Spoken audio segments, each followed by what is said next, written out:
Leia Healthcare. It's good to live. Proud sponsor of the Real Health podcast with Carl Henry.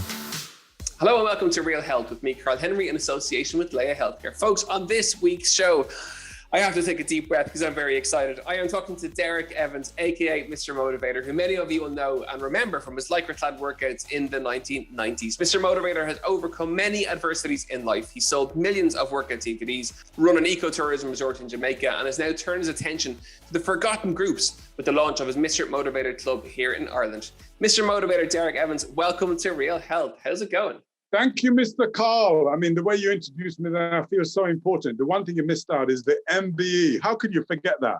MBE, even more important. I tell you, good God, you couldn't get it. You couldn't get any bigger. I'm so excited here. I remember watching you on TV when I was in school, and you're very much an inspiration for my own career. So getting you on the show is just absolutely brilliant. Tell us about the Mr Motivator Club. What's it all about? I think it's really important that we identify what's been happening. This last year, we've recognized how important our health is. Very important. And I'm very critical of health clubs because I've found that what they've done, they've, to me, gone downhill over the years, in that what they now do is they give you a key and they tell you to let yourself in, do your training, and then close the door behind you. There's never anybody to hold your hand, guide you, and correct you. And also, they don't empower the people who don't do any exercise, or the people who maybe are slightly older than the 40 years of age. And I felt that it was important that what I do is create a platform where the older person would feel comfortable. They'd realize that, in fact, for their well-being, it doesn't have to be just physical. It ought to encompass something mental. Maybe it ought to encompass things to do with stress, how to cope with it, or maybe it's just that you want to feel good about yourself. So what it does, it gives you life stories from people who maybe have overcome difficulties in their lives and have come out the other end feeling really good. And their story can be an inspiration to all of us. And that's what the club is all about. Okay, let's set some foundations for the interview. How did you get into fitness? How did you become Mr. Motivator? Where did it come from? How did you start? Where did it all begin? You realize I'm 68 years of age. So if we were to go where it started, we would have to go back to before you were born, right? And that's first. And the second thing is, I wrote my book in about 3 years. Oh dear, what happened there? About 3 years ago, and it's called The Warm Up, and it catalogs what is my life. I think most of us right now are probably far removed from what we ever expected to be when we left school. I remember my careers officer telling me back in 1966 that, Evans, when you leave school, all you'll be good for is to work in an office. And he was right up to a point, because the very first job I got was working in an office of 500 people, dealing with customer complaints in Leicester, in the Midlands, working for the gas board. And I hated it. And so it was just one of those decisions that you make in life that takes you down a particular road. And I'll always remember the day that I got exposed to fitness. And it was a light bulb moment when, in fact, I walked into a hall where there was all these ladies working out to what was then called Pop Mobility, 1982, 83. And every time a different track of music came on, they would do different moves to it. And I was transfixed. I felt, hey, what is this all about? But there was something about it that really stirred up my inner spirit. And, within a month of going there, I decided that let me try and set up my own classes. And I got 2 people from that place to start doing classes for me. And after a month with them, I'd learned what they were doing. And I set up my own classes, which went through the roof. We would have people traveling 20 miles to come to my classes.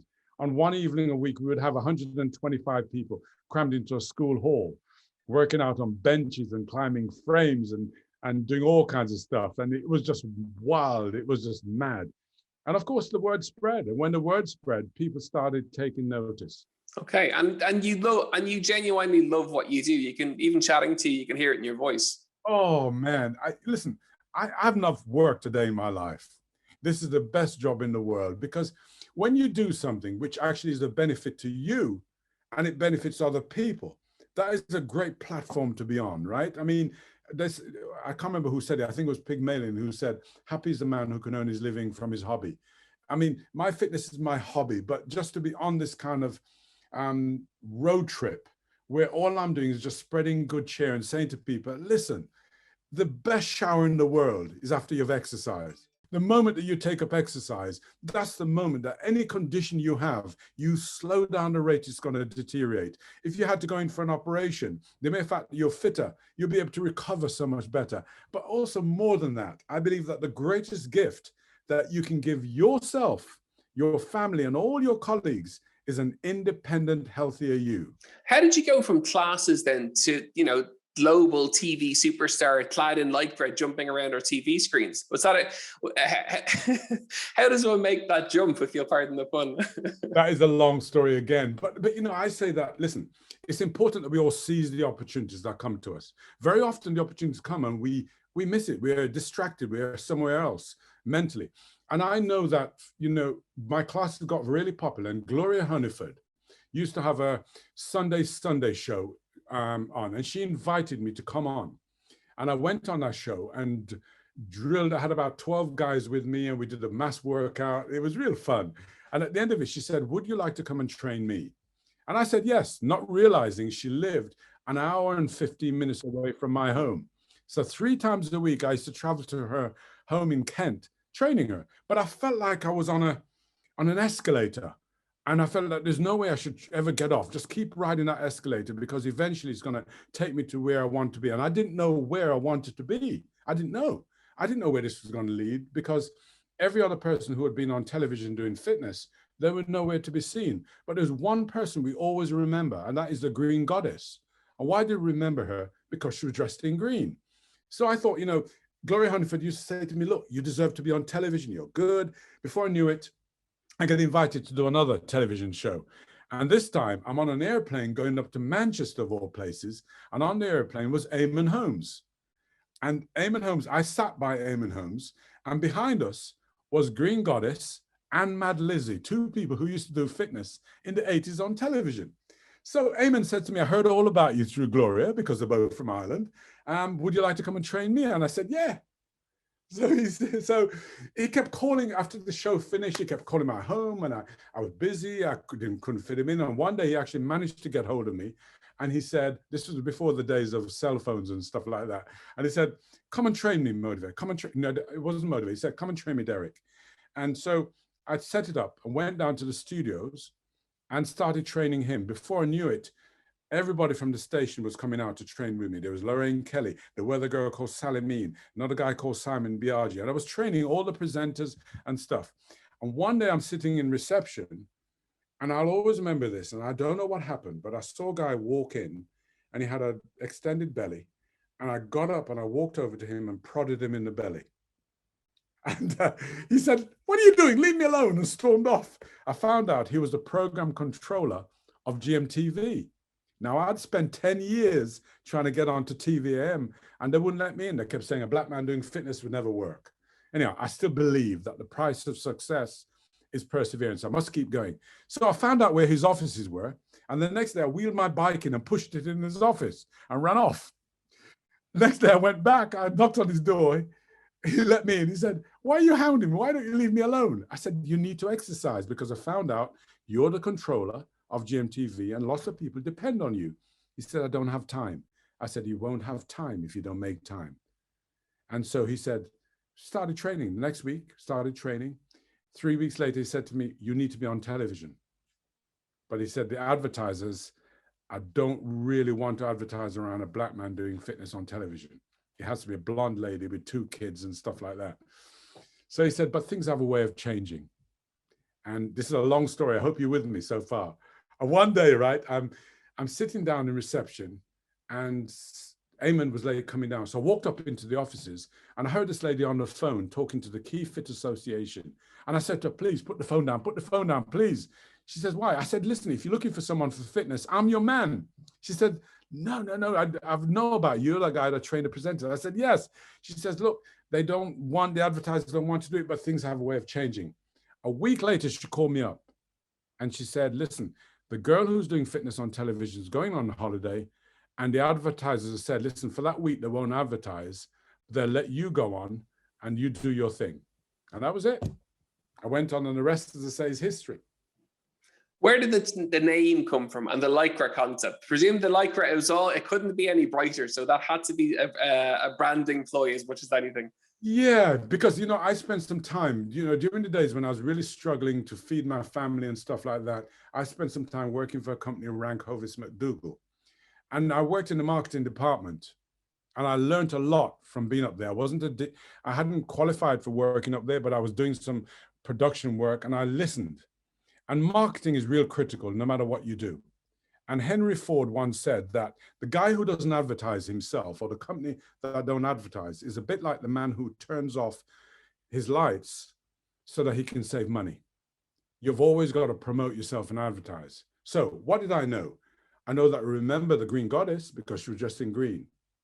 So I remember, right, that in fact, everybody else who came on in black shorts or white top are nowhere to be seen. So I put the marketing idea of green and lots of colors together. And then I'll always remember I did a slot on a show, and one day the lady who was presenting it shouted out, she said, let's go over to the man I'm calling the motivator. He was out in the shopping centers getting people moving. And that's how it was born. And the lycra and stuff kind of grew and evolved because I felt I needed to create a stance where you'd always remember the motivator. So it's the music, it's the attitude, it's the colors, it's the lycra, it's the unitard, it's the multicolored socks, it's the bum bag. The bum bag was out of I remember, I totally forgot about the bum bag till you brought it up. Well, the bum bag only came about because when you're on television and you have to get down on the floor, the mic would be in your back, so it was in the way. So I created this bum bag, put the mic in the bum bag with little holes at the back, so that allowed the strings to. I like the way everything's going today. And coming out the back were the wires, and that allowed me to actually lie on my back if I wanted to do stomach work and stuff like that, do anything, and the mic would not be in the way. So far, it sounds very much like a fairy tale. So you got your chance and everything just went wonderful from there. More often than not, that's not the case. And I'm fascinated by people who bounce back, who are resilient, who have that sense of, good days, bad days, and what they do in the tough times. And our listeners always really like that.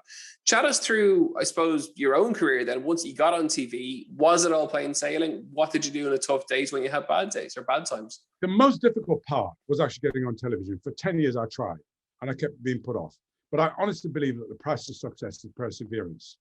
But you can't sit on the riverbank waiting for your ship to come in. You've got to swim out to it. So putting those two things together, my drive was always to keep going, because there were times when, before television, when I was living in a bed and breakfast provided by the homeless people, right, society, because there were times when I was outside the homeless family unit with my daughter. We had nowhere to stay, and they put us in a unit, into a bed and breakfast where there were 6 or 7 families sharing the same bathroom or kitchen. Eventually, I ended up getting a council place. There were times when we were hungry, right? That's how it was before. But I maintain that those things are the foundation stone that makes us who we are. So when the good times come along, you go, you know what? I've been through pandemics already in my life, right? When things were tough, that was a pandemic. That's why this pandemic, for me, yes, I'm very saddened by anyone who's lost a loved one or whatever. But this pandemic for me has been a good thing, in that it's allowed me to actually speak to you. I've done, I think, about 350 interviews, everything from Chinese Global Network to Access Hollywood. What do they want to hear? They want to hear good times. So when you ask me the question, when things are bad or when things you feel down, I don't feel down. I've never felt down since I got on television. And I tell you why. For every 1 minute you're sad, you're missing out on 60 seconds of happiness. I've had the days when, in fact, things were tough. I've had the days, right, when, in fact, you just didn't know where to go. When I was stacking shelves in Tesco or cleaning our toilets in CNA, I've had those days. And the one thing I know is that I have a choice between 1 minute of happiness, right? Sorry, 1 minute of sadness or 60 seconds, right, of happiness. And I'd rather be happy anytime. And so therefore, no matter what's going on in my life, I always go, today's still going to be a great day, no matter what. When I leave the home, I go, no matter what, today is going to be fabulous. It's going to be great. Because remember this, when your cup of happiness is full, there's always some idiot who wants to nudge your elbow. So I'm going to be happy all the time, right? And let him nudge away, right? It will never, ever affect me. And so I don't have down days. Because also, if you are emotionally happy, you don't have bad days. You have bad days when your emotions are in a mess. So who you choose to love, that's your business, right? But whoever you love, look after them. nurture it, right? And realize that that is the fuel that will keep you going till 12 o'clock midnight. You'll go 2 hours sleep and you get up and work again. It's the fuel that's going to put food in your fridge. It's the fuel that's going to keep the roof over your head. And it's what's going to make you successful. Emotions are critical if you want to succeed. So your approach to life is very much, it's a conscious one. So it's a decision to view the world with not necessarily a happy filter, but a happy approach to the world and to life as you see it. That when you wake up in the morning, it's a conscious decision. You make that decision, I'm going to be happy today. And that's, that sets a tone for the day. Conscious in the initial stages. And after a while, it's a bit like when you're first taught to brush your teeth, you don't even know where to go. You don't even go up and down. You're scrubbing but eventually that becomes a habit, doesn't it? So every morning when you get up, you want to brush. When you go to sleep at night, you brush your teeth. That's it. I believe that my positive outlook is based on practice of being positive till eventually it becomes a habit. And they say for something to become a habit, you have to do it 21 times. It's a bit like if you fold your arms. Come on, follow me. Fold your arms. Okay? That feels real comfortable, doesn't it? That's almost the same as brushing your teeth. It's comfortable. It's easy. Now change it around. Change your arms around. See how difficult that is? How difficult that is? And that's what you've got. I can do it both ways to the point where I don't know now which one was the original one. I'd have to think about that. But basically, and it's the same thing with your health, is that you've got to practice it. So it becomes a habit. So it becomes part of your nature. It's a bit like brushing your teeth. And if one day you don't brush your teeth, what do? You run to the chemist and get the toothbrush and you brush your teeth no matter where, you'll do it. You buy some water and you'll swill it out and spit it out to make sure you have fresh breath. Exercise, health is your wealth. So every single day, it must become part of your habit. It's part of what you do every single day. And that's why I speak about it with a passion.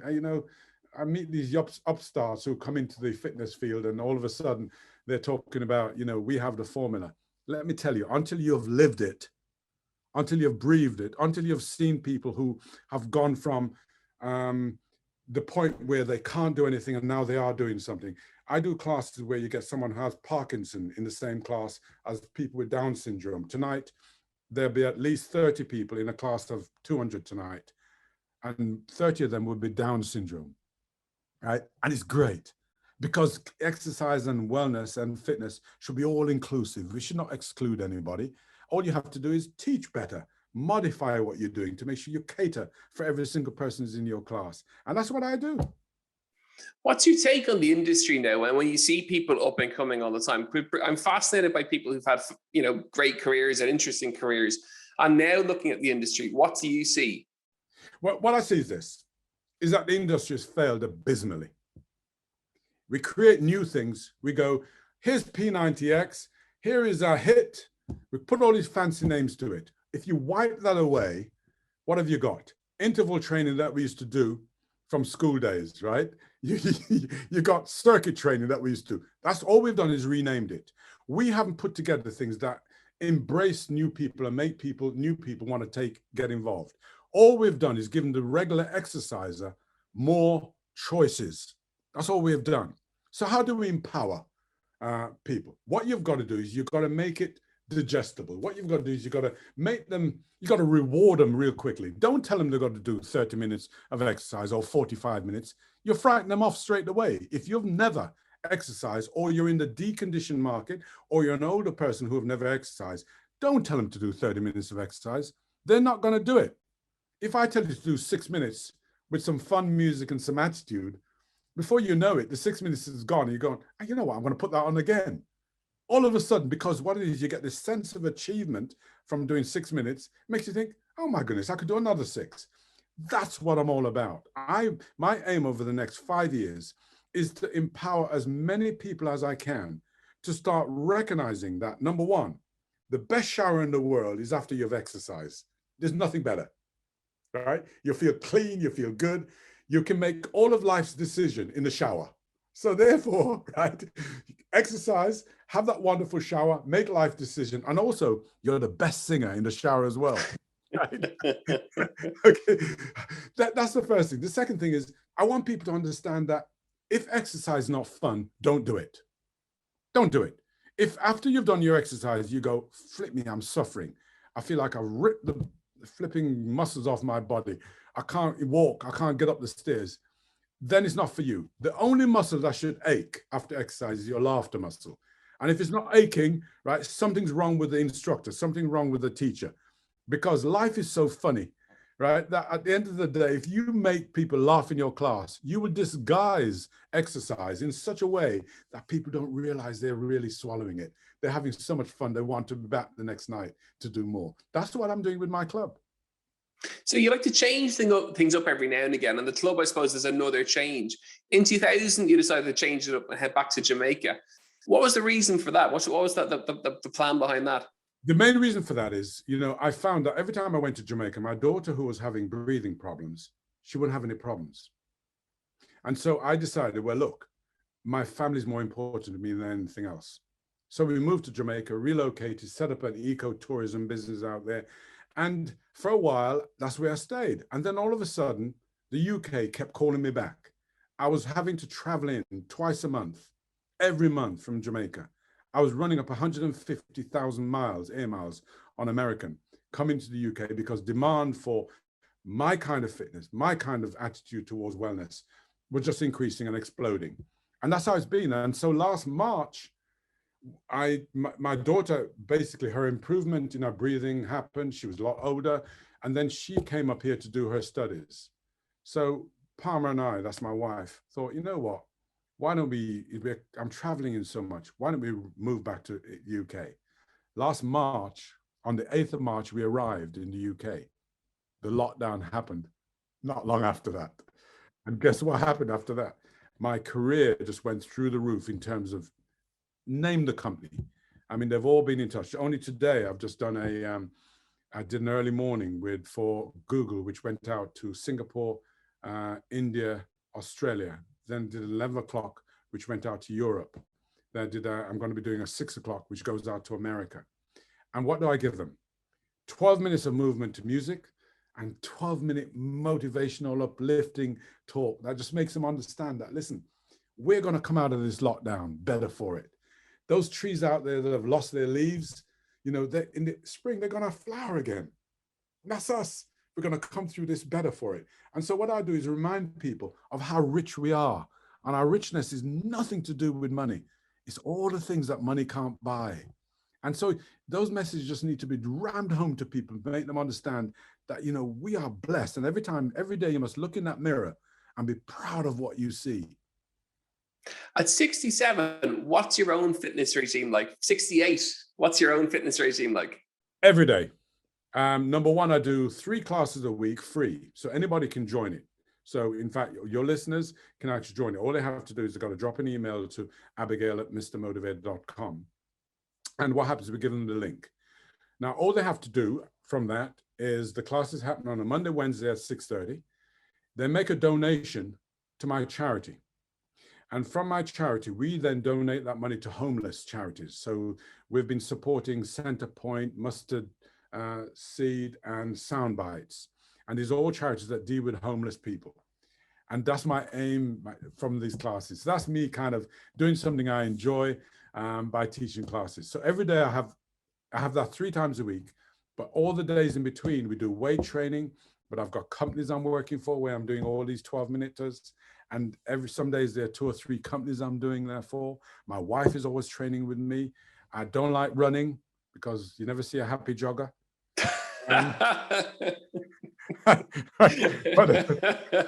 You just upset about 20,000 people out of our listeners, but whatever. Yeah, but the thing is, right, every jogger will tell you, or runner will tell you, the shower afterwards puts a smile on their face. That is the reward.